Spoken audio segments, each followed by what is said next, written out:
तो आज मैग्नेटिज्म शुरू करते हैं बच्चों। इसे क्लास 10th में काफी परिचय होता है, थोड़े बहुत बच्चे एक्वाइंटेड होते हैं और लोअर क्लास में भी 8th वगैरह में मैग्नेट वैग्नेट की बात किए रहते हैं। मैग्नेट में 2 पोल होते हैं, नॉर्थ पोल साउथ पोल, इस तरह की चर्चाएं हुई रहती है।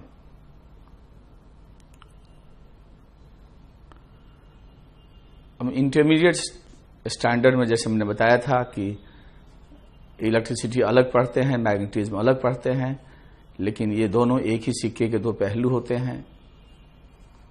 बाद में इलेक्ट्रोमैग्नेटिज्म के नाम से हम लोग पढ़ते हैं उसको। तो ये जो मैग्नेटिज्म डेवलप होता है उसका बेसिक सोर्स क्या है? शुरू में एक्सपेरिमेंटल ऑब्जर्वेशंस वगैरह थे, तो वो सब आप टेक्स्ट बुक से पढ़ोगे कैसे क्या हुआ है, एनसीईआरटी वगैरह से इसका हिस्ट्री जो है डेवलपमेंट का। तो जो मैग्नेटिक फील्ड है या जो मैग्नेटिज्म है उसका बेसिक सोर्स है इलेक्ट्रिक करंट। कहीं भी इलेक्ट्रिक करंट होगा तो अपने सराउंडिंग रीजन में मैग्नेटिक फील्ड प्रोड्यूस करेगा। अब ये इलेक्ट्रिक करंट कैरिंग कंडक्टर में हो सकता है, किसी free charge particle, proton, electron, alpha particle, किसी का मोशन हो सकता है फ्रीली, या एटम में जब अनपेयर इलेक्ट्रॉन्स होते हैं उसके कारण नेट करंट बढ़ जाता है, नेट कहते हैं मैग्नेटिक मोमेंट बढ़ जाता है, उससे भी मैग्नेटिज्म डेवलप होते हैं। न्यूक्लियस का भी कुछ इंट्रिंसिक मैग्नेटिक प्रॉपर्टी होता है जो कि न्यूटोनियन मैकेनिक्स से एक्सप्लेन ना होकर के क्वांटम मैकेनिक्स से एक्सप्लेन होता है। तो उन बातों पे हम लोग नहीं जाएंगे, हम कन्फाइंड रहेंगे अभी फिलहाल कि जो मैग्नेटिज्म का बेसिक सोर्स है वो है charge in motion, that is electric current. Charge in motion जो है वो बेसिक सोर्स है। तो आपने इलेक्ट्रोस्टैटिक्स में देखा था जो इलेक्ट्रिक फील्ड है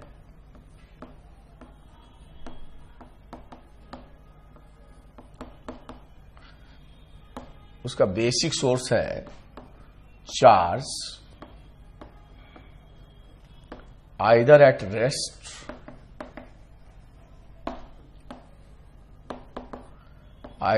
रेस्ट और इन मोशन। एक और आपको पढ़ाया जाएगा, वो लास्ट चैप्टर होगा almost, time dependent magnetic field. इसको बस यूं ही लिख लो अभी, time dependent magnetic field, time dependent magnetic field. जैसे इलेक्ट्रिक फील्ड वैसे magnetic field, time dependent magnetic field. उसी तरह मैग्नेटिज्म या मैग्नेटिक फील्ड का सोर्स है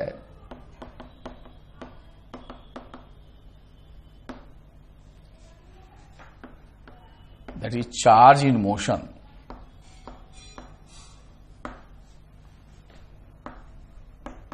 चार्ज इन मोशन और इलेक्ट्रिक करंट।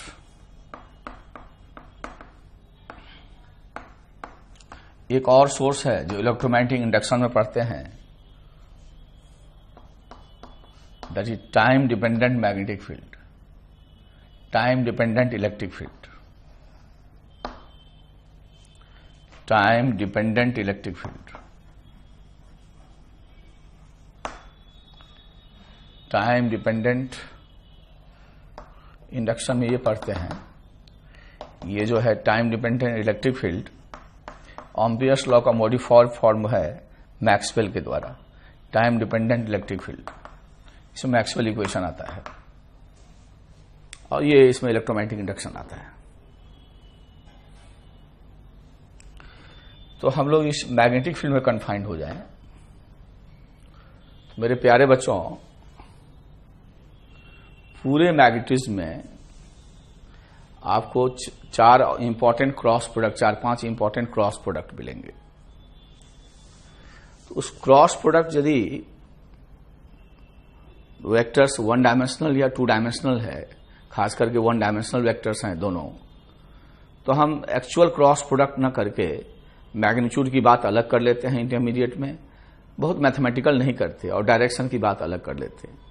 अब डायरेक्शन निकालने के लिए या तो एक्चुअल क्रॉस प्रोडक्ट करो या कुछ प्रैक्टिकल रूल हैं, left hand rule, right hand rule, ठीक है, जिसको यूज करके हम लोग क्रॉस प्रोडक्ट का डायरेक्शन निकालते हैं। तो लोगों ने अलग अलग रूल्स दिया है, हम लोग अपने ढंग से थोड़ा चीजों को डेवलप कर लेंगे। आंसर्स हमेशा मैच करेगा, मेथड मे नॉट मैच, ठीक है। तो देखो हम आपको दिखाएं एक कि कौन कौन क्रॉस प्रोडक्ट है हमारे लिए। जैसे एक आप पढ़ोगे F = QV क्रॉस B। क्या चीज क्या है, बहुत दिमाग देने की जरूरत नहीं है, मैं कुछ बोलता हूं खाली सुनते ही जाना, इसको उतारना जरूरी है।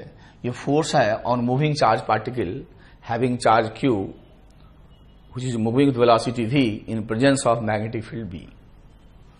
तो कोई भी चार्ज पार्टिकल मैग्नेटिक फील्ड के प्रेजेंस में मूव करेगा, इट मे एक्सपीरियंस फोर्स। उसके बाद है DF = IDL क्रॉस B। तो बेसिकली ये फोर्स है, इसी का अल्टरनेटिव फॉर्म है on current carrying conductor placed in the magnetic field. उसके बाद मैग्नेटिक फील्ड का सोर्स की बात होती है, जो मैग्नेटिक फील्ड प्रोड्यूस होता है उसके लिए है μ0/4π IDL cross R upon R के मॉड का Q। वेक्टर फॉर्म में है। एक और आपको पढ़ाएंगे, टॉर्क बराबर म्यू क्रॉस B। जैसे वहां P क्रॉस E होता था, वैसे ही म्यू क्रॉस B होगा। ये 4 इक्वेशंस हैं, इन्हीं के इर्द गिर्द हम कुछ दिनों तक घूमेंगे हम लोग।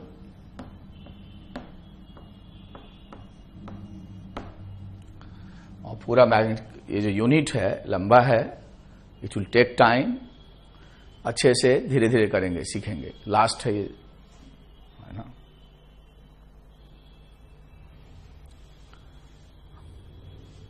टाइम लगेगा और मेहनत करना होगा, होमवर्क करने होंगे।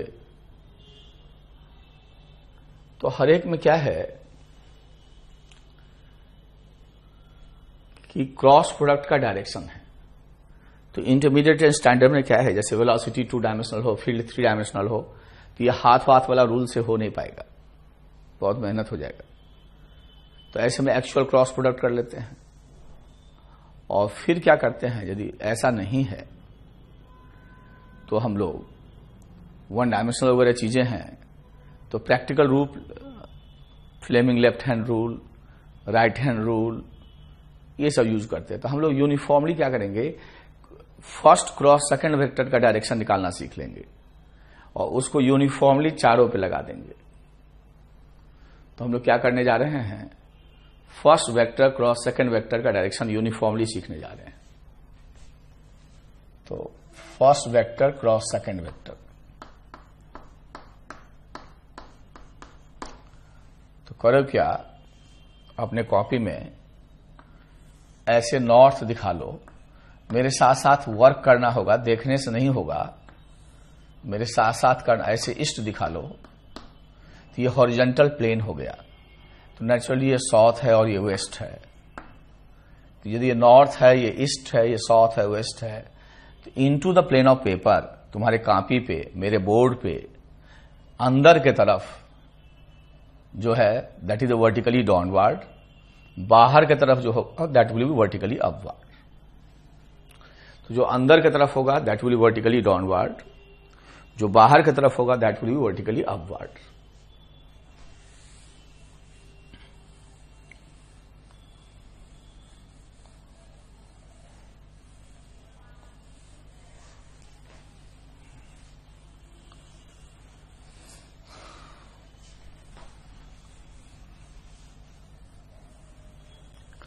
अब देखो बच्चों, सीखेंगे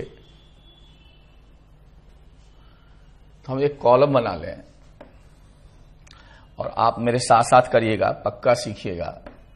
और इतना काम हो गया तो आपको 30-40% मैग्नेटिज्म का काम हो जाता है। इसके बाद तो थोड़ा इंफॉर्मेशन और उसके बाद मैकेनिक्स। तो फर्स्ट वेक्टर ये क्रॉस सेकेंड वेक्टर है। तो मान लीजिए फर्स्ट वेक्टर नॉर्थ ले लेते हैं और second vector into the plane of paper ले लेते हैं, वर्टिकली डाउनवर्ड। तो अब मेरे साथ साथ करिए, मैं सिखाता हूं। सब लोग राइट हैंड निकालो, दाहिना हाथ निकालो सब लोग। So have your right hand. तो राइट हैंड का जो फिंगर है that will taken as a first vector. So right hand का जो फिंगर है that will be considered as a first vector. अब पाम के परपेंडिकुलर बाहर के तरफ वेक्टर इमेजिन करो, पाम के तलहथी के परपेंडिकुलर और बाहर के तरफ एक वेक्टर इमेजिन करो। So that will be the second vector. तो that will be the second vector. So this is the first vector perpendicular to the palm and outward will be the second vector. Then this extended right hand thumb will give you the sense of direction of first vector cross second vector. तो हमेशा जो first cross second लिखोगे तो जो vector मिलेगा first पे भी perpendicular होगा, that is the property of the cross product, और सेकेंड पे भी परपेंडिकुलर होगा। इस अंदर फर्स्ट और सेकेंड से जो प्लेन पास करेगा उस प्लेन के ही परपेंडिकुलर होगा। So have your right hand, finger pointing in the direction of first vector, perpendicular to the palm and outward, तलहथी के परपेंडिकुलर और बाहर के तरफ will be the second vector. Then the extended right hand thumb will give you the direction of first vector cross second vector. ये concept यदि आप miss कर जाते हो, तब यदि मेरे साथ साथ करोगे बहुत सारी समस्याएं होंगी, एक ही चैप्टर में नहीं, सारे चैप्टर में। So don't miss this concept, है ना। बार बार आप देख के चीजें इसको सीख लो। इसमें कोई गड़बड़ हो जाएगा, चलिए हाथ निकालिए। दाहिने हाथ का आई रिपीट, फिंगर जो है वो फर्स्ट वेक्टर, पाम के परपेंडिकुलर और आउटवर्ड सेकंड वेक्टर, और एक्सटेंडेड थंब जो होगा डायरेक्शन देगा फर्स्ट क्रॉस सेकंड, और जो फर्स्ट क्रॉस सेकंड वेक्टर आएगा वो दोनों पे परपेंडिकुलर होगा। तो यहां देखो बच्चे, अपने कॉपी पे करो। Finger first vector is north, तो फिंगर को नॉर्थ लो। Second vector is vertically downward, तो palm into the plane of paper, palm को वर्टिकली डाउनवर्ड करेंगे। पाम का जो नॉर्मल होगा बाहर की तरफ उसको वर्टिकली डाउनवर्ड। तो देखो तो एक्सटेंडेड थंब किधर गया, वेस्ट गया। इसका मतलब this direction is west. Make sure कि यू आर लर्निंग।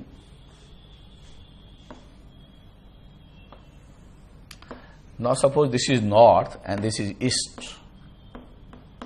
करो तो अपने से। This is north and this is east. ये नॉर्थ है और ये ईस्ट है।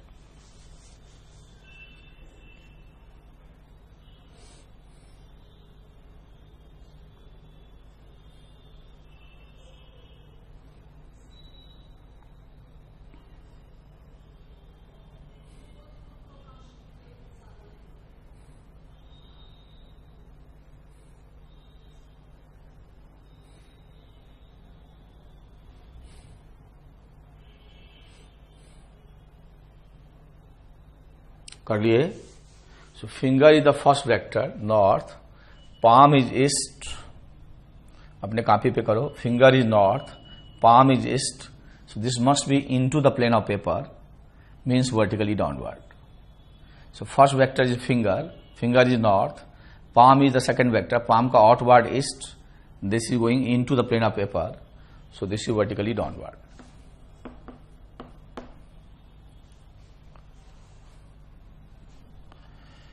This is east and this is south. Finger east, palm south. Finger east, right hand finger east, palm south. Right hand finger east, palm south. Do yourself. Right hand finger east, palm south. अपने आप करो.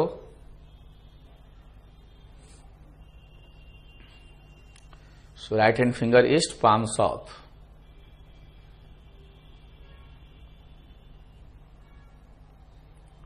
कर डालो अपने से. Take your time. Finger को east करो, right hand का finger, not left hand. Left hand नहीं, उलट जाएगा. लेफ्ट हैंड नहीं, राइट हैंड, राइट हैंड. तो फिंगर ईस्ट रखिए, पाम साउथ करिए. Finger east, palm south. ये चला गया into the plane of paper. So it is vertically downward.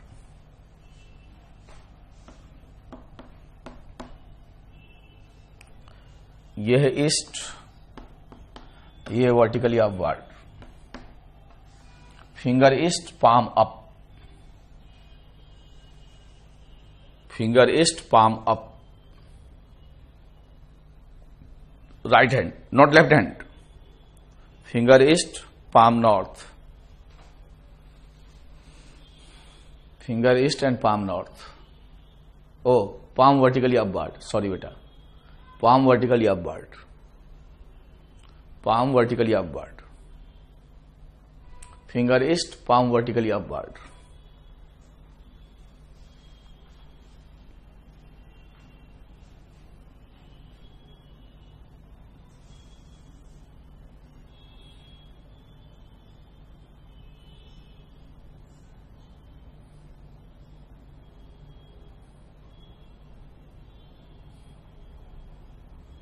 तो फिंगर ईस्ट कर लो, अब पाम अप कर लो. जैसे finger east, palm up. Finger east, palm up. तो साउथ में चला गया.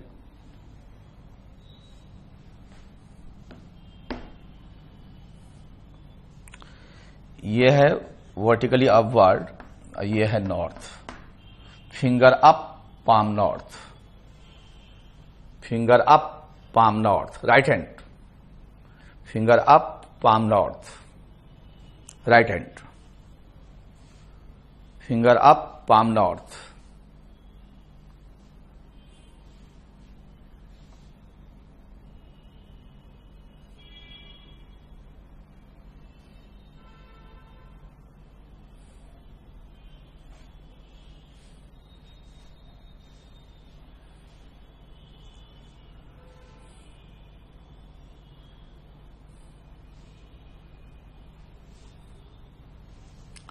फिंगर अप हो गया, पाम नॉर्थ हो गया, तो वेस्ट जाएगा.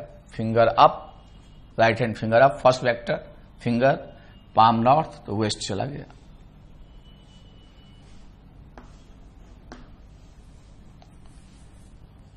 यह है वर्टिकली अपवर्ड,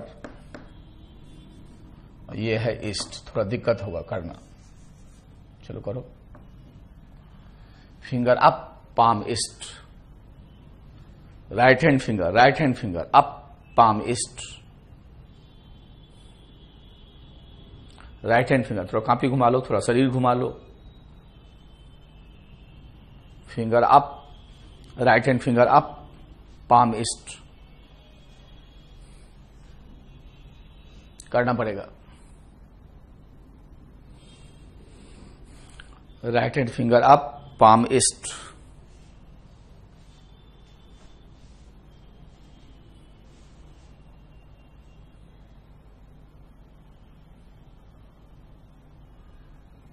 तो राइट हैंड फिंगर ईस्ट करोगे, मैंने अप करोगे, आप पाम ईस्ट, तो ये नॉर्थ में जाएगा.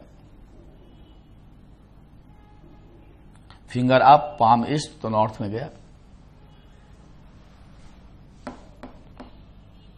ये है वर्टिकली डाउनवर्ड और ये है नॉर्थ.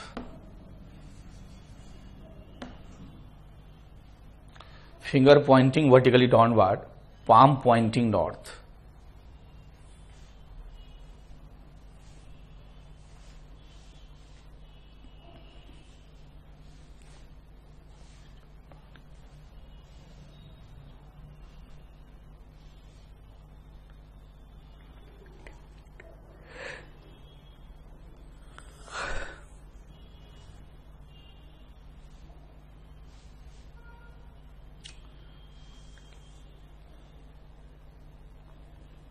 कर डालो.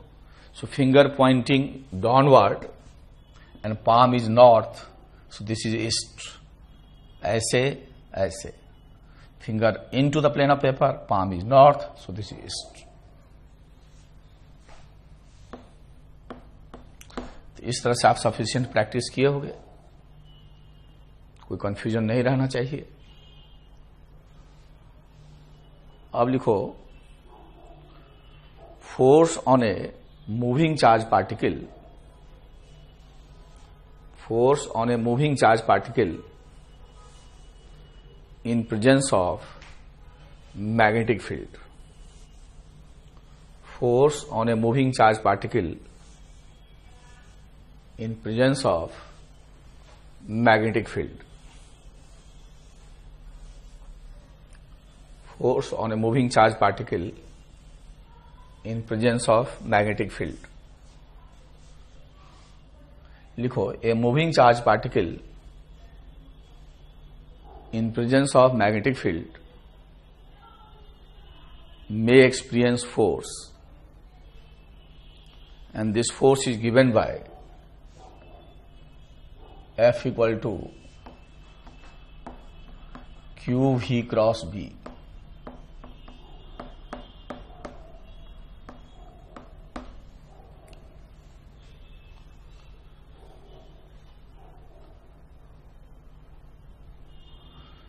V is the velocity of the charged particle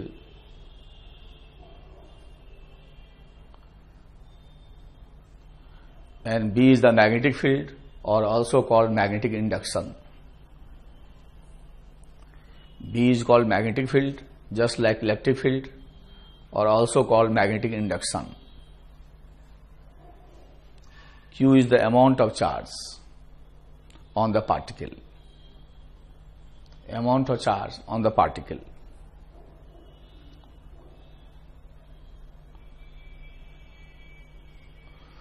तो हम लोग करेंगे क्या, जब चीजें वन डायमेंशनल केसेस होंगे तो velocity will be taken first vector and the magnetic field will be taken as a second vector. और ये ध्यान रखेंगे तब हमारा एफ आ जाएगा डायरेक्शन, बशर्ते कि क्यू पॉजिटिव हो. क्यू निगेटिव होगा तो वेलोसिटी वेक्टर को उलट लेंगे. तो लिखो, for using practical rule for obtaining direction of force, velocity that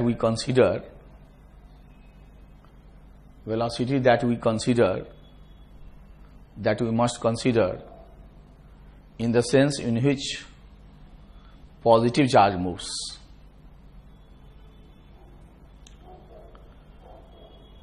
Suppose positive charge moves north, then finger will be pointed north. जो फर्स्ट वेक्टर हमारा है. If negative charge moves north,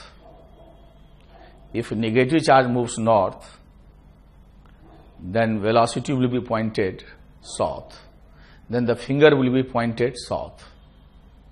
तो उनमें जस्ट उल्टा का रिलेशन होगा. तो हम लोग पहले इसको प्रैक्टिकल रूल से करते हैं. ये मेरा फर्स्ट वेक्टर होगा, राइट हैंड का फिंगर. ये सेकंड वेक्टर होगा, that the palm, perpendicular to the palm and outward. और फिर चार्ज का नेचर होगा. तो यहां है nature of charge.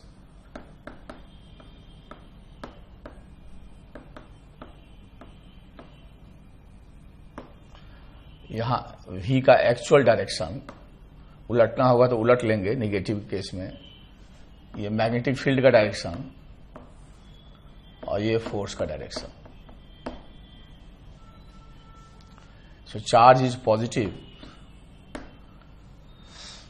velocity is north, magnetic field is west. Try to do yourself. Charge is positive, velocity is west, and then it is vertically downward.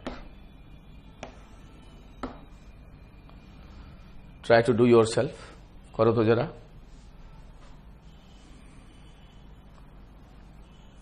करिए जरा.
तो देखो मेरे बच्चे, चूंकि चार्ज पॉजिटिव है तो फिंगर एक्चुअल वेलोसिटी के सेंस में होगा. Finger north, palm west, finger north, palm west, finger north, palm west चला गया वर्टिकली अपवर्ड. फिंगर वेस्ट ऐसे, palm vertically downward. Finger west, palm vertically downward, चला गया साउथ. ये आना जरूरी है. अब चार्ज है नेगेटिव, ये है वर्टिकली डाउनवर्ड, ये है साउथ.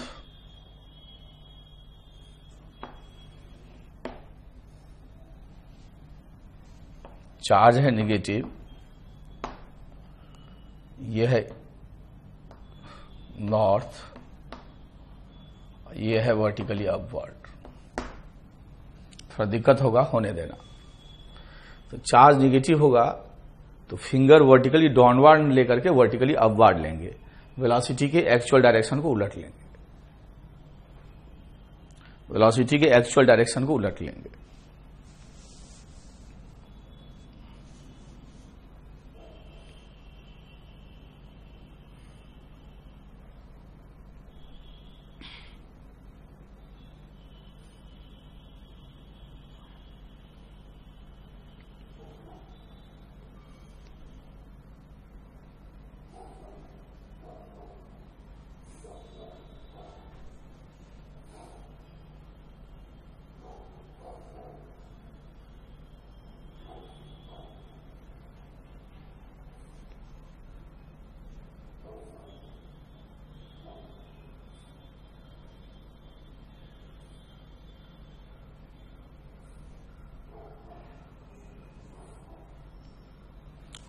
कर लीजिए. चार्ज नेगेटिव है, वेलोसिटी है वर्टिकली डाउनवर्ड, तो फिंगर लेंगे वर्टिकली अपवर्ड, वेलोसिटी को उलट लेंगे, नेगेटिव है इसलिए. Finger vertically upward, palm south. अपने कॉपी पे करो, ऐसे हो जाएगा। फिंगर अप पाम साउथ, तो ईस्ट चला गया। Finger up palm south, east चला गया, ईस्ट। आईजे के भी सेट करके आप कर सकते हो कोऑर्डिनेट सिस्टम से, आईजे के सेट करके, ये ईस्ट चला गया। फिंगर अप आईजे के भी सेट करके कर सकते हो। अब पाम साउथ, अप क्यों किए? क्योंकि निगेटिव चार्ज है। अब पाम साउथ तो फिंगर ईस्ट चला गया। ये नॉर्थ है तो इसको कर लोगे साउथ। अब finger up, palm up, south और पाम अप, साउथ और पाम अप, चला गया वेस्ट में। तो इस तरह से कर लिया करोगे। तो इसमें मैग्नीट्यूड की बात हम लोग अलग कर लेते हैं, डायरेक्शन की बात अलग कर लेते हैं। समस्या कब होती है? जैसे 2 डायमेंशनल 3 डायमेंशनल हो, तब हम लोग एक्चुअल क्रॉस प्रोडक्ट कर लेते हैं। जैसे लिखिए, an electron is moving with velocity, is projected with velocity v naught I plus v naught j in presence of magnetic field 2 v naught I plus b naught k. Find the force experienced by the electron just after the projection. Find the force experienced by the electron just after projection. Force experienced by the electron just after projection. Electron कितना force अनुभव करेगा projection के just बाद? So just after projection. So we shall go for actual cross product. इसको V कह लेंगे और electron है, इसको B कर लेंगे। तो जो फोर्स एक्चुअल होगा, देखो E अपने आप में पॉजिटिव होता है, इलेक्ट्रॉनिक चार्ज है, तो निगेटिव करने के लिए माइनस E डालना होगा। इसमें इलेक्ट्रॉन है, निगेटिव है, तो एक माइनस डालना पड़ेगा, V क्रॉस B। अब आप कर सकते हो, क्रॉस प्रोडक्ट आपको निकालना आता है, या तो घुमा के आई जे के कर लो या डिटर्मिनेंट्स फॉर्म में कर लो, जैसे भी करना हो। तो V क्रॉस B निकाल लो, चाहे जैसे निकालना हो, या तो डिटर्मिनेंट सॉल्व कर लो या ऐसे भी कर लेते हैं लोग, जैसे करो कर लो। डिटर्मिनेंट्स में कर लो, ऐसे हम वेरीफाई कर दे रहे हैं। आई जे के घुमा के पॉजिटिव, तो आई क्रॉस आई 0, आई क्रॉस के माइनस वी नॉट जे, जे को उठाए जे क्रॉस आई, जे क्रॉस आई माइनस के, तो माइनस 2 वी नॉट के, माइनस 2 वी नॉट के, एंड देन जे क्रॉस के इज आई। देख लेना सावधानी से। तो V क्रॉस B हो गया, वी नॉट कॉमन ले लो, I minus J minus 2K। अब इसको पुट कर दो, डिटर्मिनेंट्स फॉर्म में भी करोगे तो यही आया होगा, कोई कैलकुलेशन में उनसे मिस्टेक हो गया होगा तो अलग बात है। तो माइनस से गुना कर दो, तो E वी नॉट हो गया, तो minus I plus J plus 2K। ठीक है।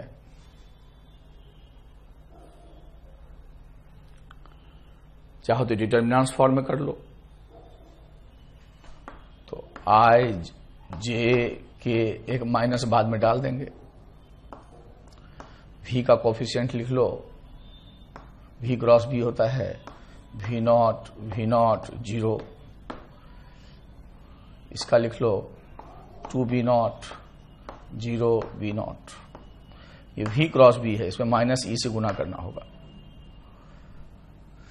तो इसको एक्सपैंड किए, I इसका प्रोडक्ट लिया, इसका घटा दिए, वी नॉट फिर माइनस, ये तो आई हो गया इतना, फिर जी आएगा माइनस के साथ,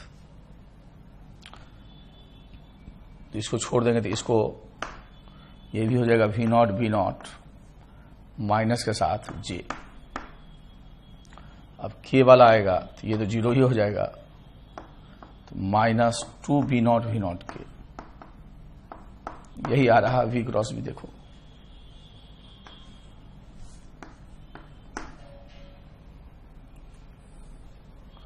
इसमें माइनस ई से गुना कर दो तो आ जाएगा फोर्स।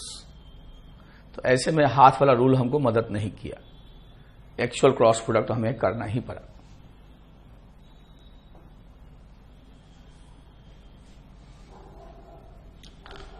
अब देखो मैग्नेटिक फील्ड का यहां से हम लोग डेफिनेशन निकालेंगे इस इक्वेशन से।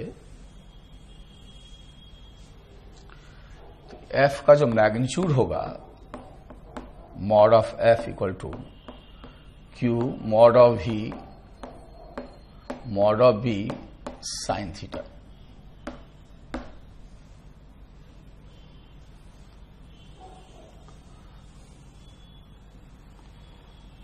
तो यहां से पहले मैग्नेटिक फील्ड का यूनिट देख लो। तो ये एफ होगा, मॉड एफ बराबर होगा mod F upon Q mod we sine theta. So F is Newton, charge is Coulomb, velocity is meter per second, sin theta doesn't have any dimension or unit. और जो Coulomb per second है उसको ampere में लिख लो। So this is Newton per ampere meter, and the Newton per ampere meter is known as Weber. 1 Newton per ampere meter is Weber per meter square. And that in the SI system is known as 1 Tesla. और Gaussian system पहले होता था equal to 10⁴ Gauss. अब हमको इसकी जरूरत नहीं है। So newton per ampere metre equivalent to weber per metre square equal to tesla, और ये 10⁴ गैस हुआ। फिजिक्स में किसी चीज को डिफाइन करने का एक बड़ा ही अच्छा टेक्निक होता है चीजों को यूनिटी करना। जैसे हम Q बराबर ले लें SI सिस्टम में 1 coulomb, big amount of charge, velocity का मॉड ले लें 1 मीटर पर सेकेंड, और थीटा ले लें 90 डिग्री, तो साइन थीटा हो जाएगा 1। देन क्या होगा देखो, then mod b equal to mod f. तो पहले सुन लीजिए, magnetic field या magnetic induction can be defined as the force, magnitude of the force experienced by 1 coulomb of या 1 unit of positive charge, 1 unit of positive charge moving with 1 unit of velocity, that is 1 meter per second, with velocity perpendicular to the magnetic field. With velocity perpendicular to the magnetic field, because theta is the angle between velocity and magnetic field. I repeat, magnetic field can be defined as the magnitude of the force experienced by 1 coulomb of positive charge, या 1 unit of positive charge moving the velocity 1 meter per second, or 1 unit with its velocity perpendicular to the magnetic field. Hence, the magnetic field is defined as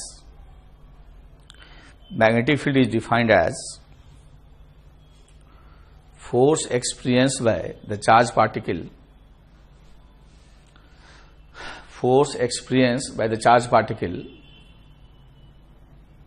moving the velocity, force experienced by 1 coulomb of positive charge,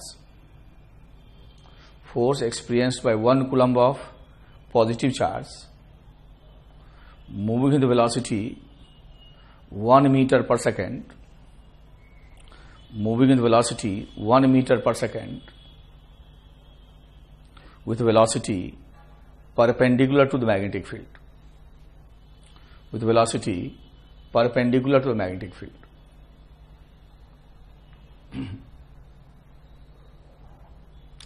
अब लिखो motion of लिखो general motion of magnetic charge particle in presence of magnetic field. General motion of charge particle in presence of magnetic field. In presence of magnetic field.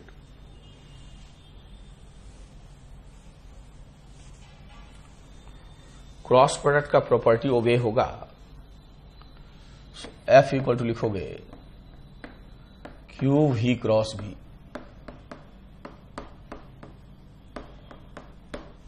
लिखो hence cross product f perpendicular to v as well as perpendicular to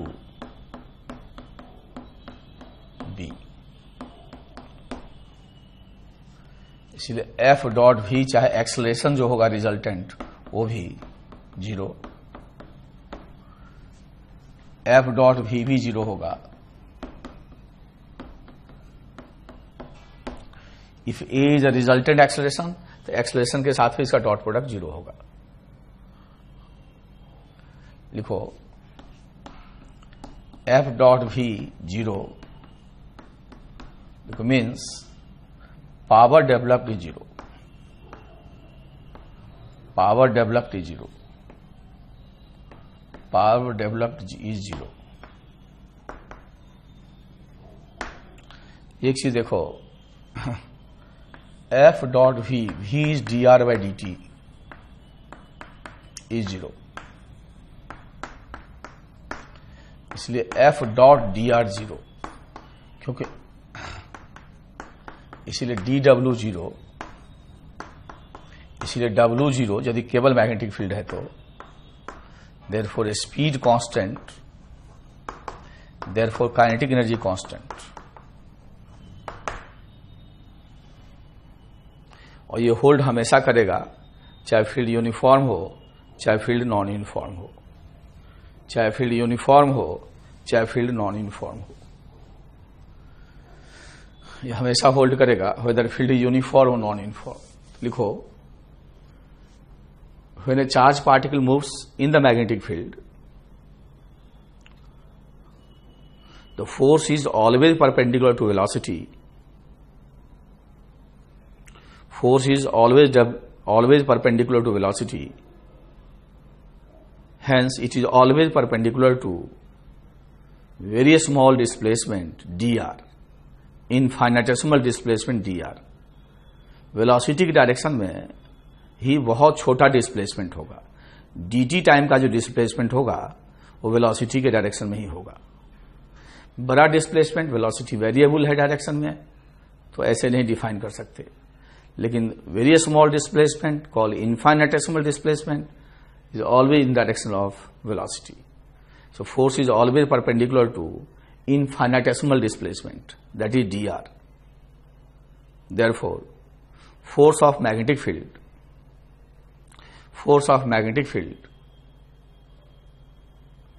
on moving charge particle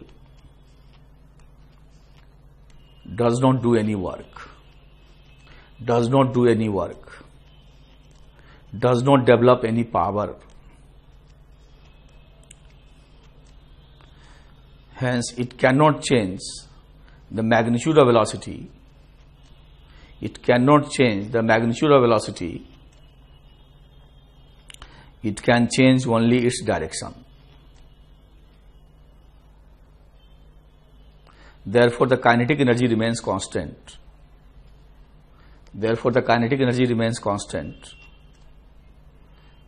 Look, this will hold whether magnetic field is uniform or non-uniform in the space. This will hold whether magnetic field is uniform or non-uniform in the space. uniform or non-uniform in the space. Uniform or non-uniform in the space.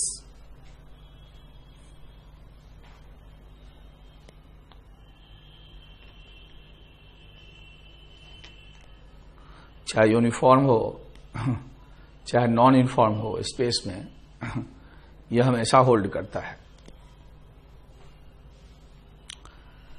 अब देखो,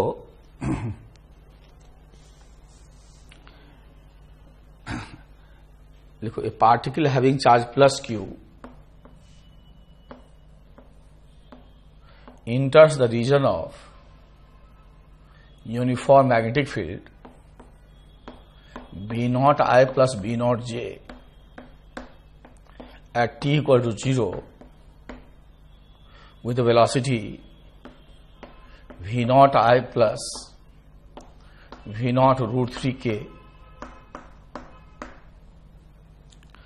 Find its speed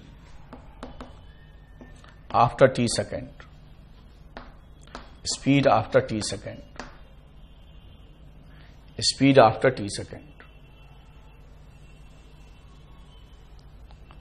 Speed after t second. लिखो, a charged particle moves in presence when moves in presence of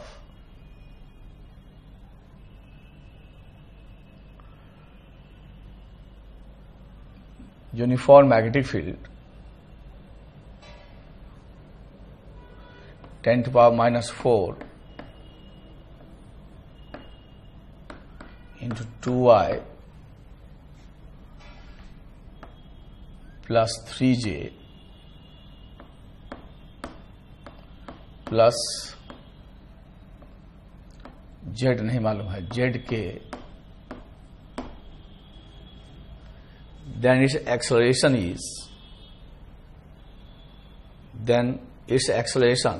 is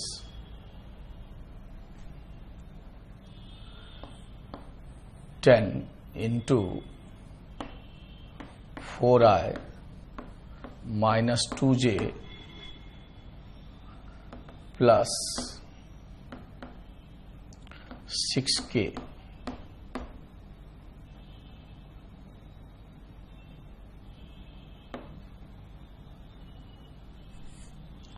इसको 8 ले लो। Then find the value of z. Value of z. Value of z. z का value निकालो।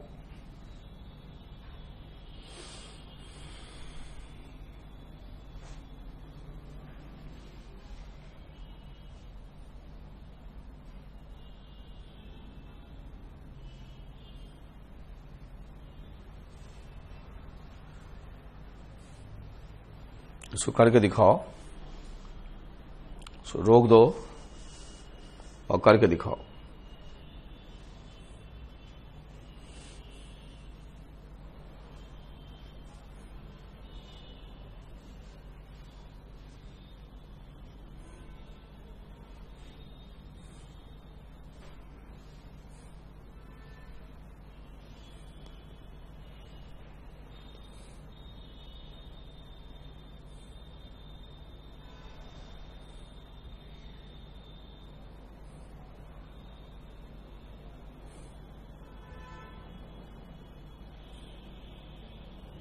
दोनों करके दिखाओ। Take your time, video रोक दो।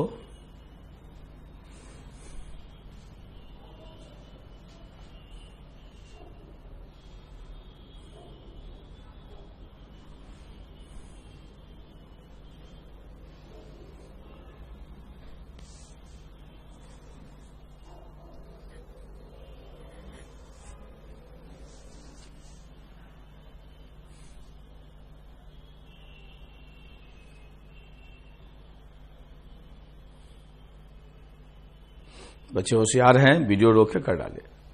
तो आपको पता है कि केवल यहां मानेंगे केवल मैग्नेटिक फील्ड है, ग्रेविटी कहीं कुछ नहीं है, ये इसमें मानना पड़ता है। तो जो केवल मैग्नेटिक फील्ड है तो स्पीड तो बदलेगा नहीं, खाली उसका डायरेक्शन बदलेगा। तो स्पीड इनिशियली निकाल लो, दोनों को स्क्वायर करके जोड़ के अंडर रूट ले लो तो 2v0 आ जाएगा। इसका मॉड ले लो, इसका आंसर यही रह जाएगा। ये हो गया। अब ये मैग्नेटिक फील्ड है और ये एक्सेलरेशन है, तो हमें बताया है कि फोर्स जो लगेगा वो फील्ड के परपेंडिकुलर होगा तो डॉट प्रोडक्ट 0 होगा। इसीलिए एक्सेलरेशन जो हुआ रिजल्टिंग, मानते हुए कि वही एक फोर्स है, वो भी इसके परपेंडिकुलर होगा, तो इनका डॉट प्रोडक्ट जरूर 0 होगा। तो b डॉट a 10⁻³ ये हो जाएगा 16 - 6 + 6z = 0। तो 6z = 10 - 10, तो z आ गया -5/3।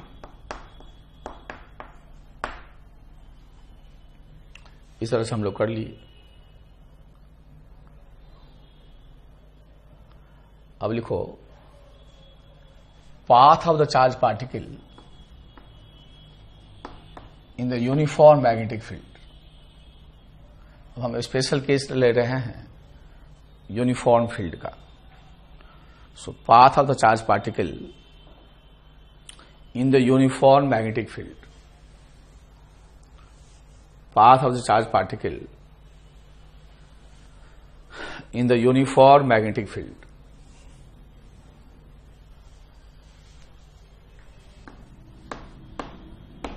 तो हमारा F है QV × B। अब हम ये मान के चलेंगे कि केवल मैग्नेटिक फील्ड का प्रेजेंस है और फील्ड इंटरैक्ट नहीं कर रहे, there is no gravity, no electrostatic field, तभी हम लोग चीजें एनालाइज कर पाएंगे। तो F का मैग्नीट्यूड हो जाएगा QVB sin θ। डिफरेंट केसेस ले रहे हैं। केस फर्स्ट ले लो, जो वेलोसिटी ऑफ फील्ड पैरेलल हो, मीन्स θ = 0 डिग्री।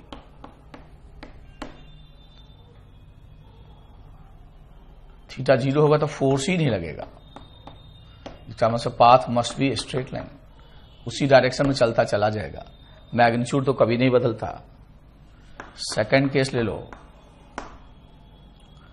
वेलोसिटी और फील्ड लिखो, θ 180 डिग्री, एंटी पैरेलल है, then again force is 0, again the path is straight line. Now think field uniform है when θ = 90 degree, just think it. इसको सोचो, when θ = 90 degree.